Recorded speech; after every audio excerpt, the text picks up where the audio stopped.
Baiklah,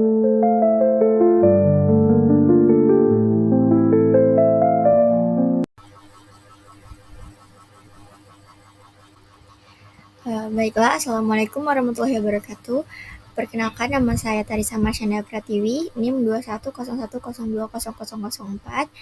Dalam video ini, saya akan menjelaskan bagaimana saya akan menganalisis proposal penelitian saya yang berjudul Faktor-faktor yang mempengaruhi financial distress pada perusahaan subsektor food and beverage yang terdaftar di Bursa Efek Indonesia pada tahun 2019 sampai dengan tahun 2023. Baiklah, untuk menjawab pertanyaan pertama, jelaskan bagaimana Anda akan mengidentifikasi masalah pada proposal penelitian. Saya mengikuti beberapa langkah sistematis. Yang pertama, analisis tujuan penelitian. Tujuan penelitian ini adalah untuk mengetahui faktor apa saja yang mempengaruhi financial distress. Kemudian, saya akan memeriksa apakah tujuan penelitian ini sudah sesuai dan relevan dengan konteks yang ada, serta apakah tujuan ini dapat tercapai dengan pendekatan yang diusulkan. Kemudian, kajian teoritis dan literatur.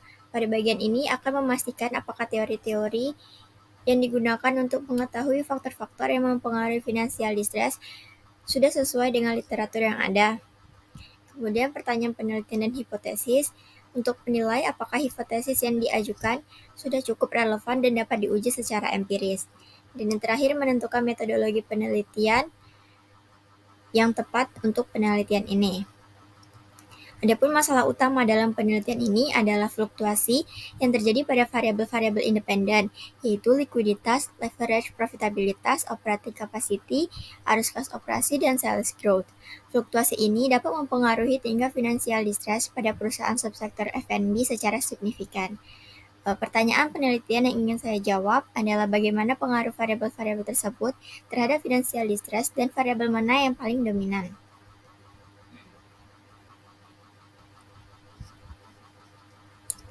Yang kedua yaitu kriteria keputusan untuk menentukan solusi terbaik.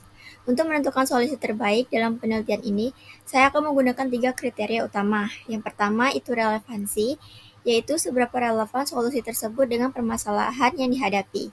Yang kedua yaitu kelayakan, apakah solusi tersebut dapat dilaksanakan dengan sumber daya yang ada. Dan yang terakhir yaitu efektivitas, seberapa efektif solusi tersebut dalam mengatasi masalah dan mencapai tujuan penelitian.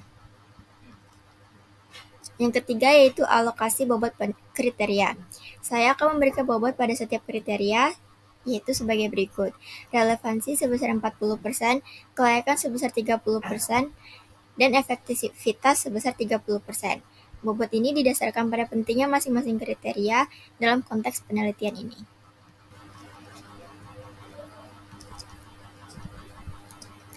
Kemudian yang keempat itu alternatif solusi. Beberapa alternatif solusi yang dapat diusulkan untuk mengatasi masalah ini antara lain, yang pertama mengubah model regresi. Mungkin model regresi yang digunakan saat ini belum sepenuhnya sesuai dengan data yang ada. Kita bisa mencoba model regresi non-linear atau model data panel.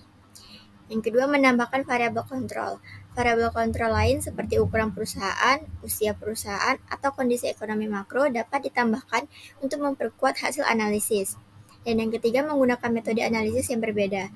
Selain regresi linear, kita bisa menggunakan metode analisis lainnya seperti analisis faktor atau analisis cluster untuk mendapatkan pemahaman yang lebih mendalam.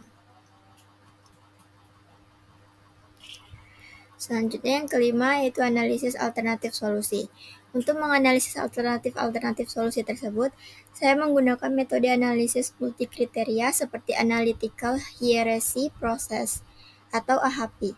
Metode ini memungkinkan saya untuk membandingkan alternatif solusi secara sistematis berdasarkan kriteria yang telah ditentukan. Yang keenam yaitu penentuan alternatif terbaik. Setelah melakukan analisis dengan AHP, saya akan mendapatkan skor untuk setiap alternatif solusi. Alternatif dengan skor tertinggi akan dipilih sebagai solusi terbaik.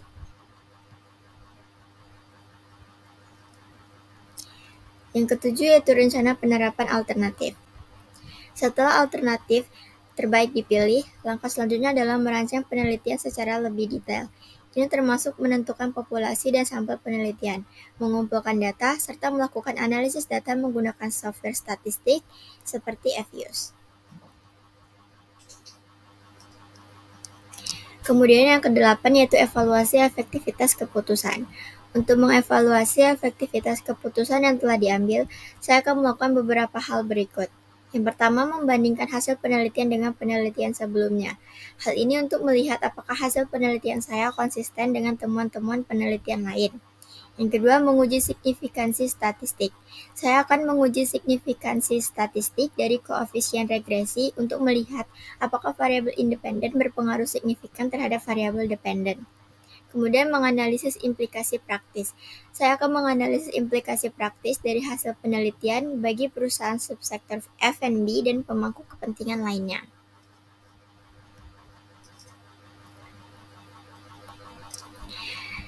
Baiklah, demikianlah penjelasan mengenai rencana analisis dan pengambilan keputusan dalam penelitian saya. Terima kasih atas perhatiannya. Wassalamualaikum warahmatullahi wabarakatuh.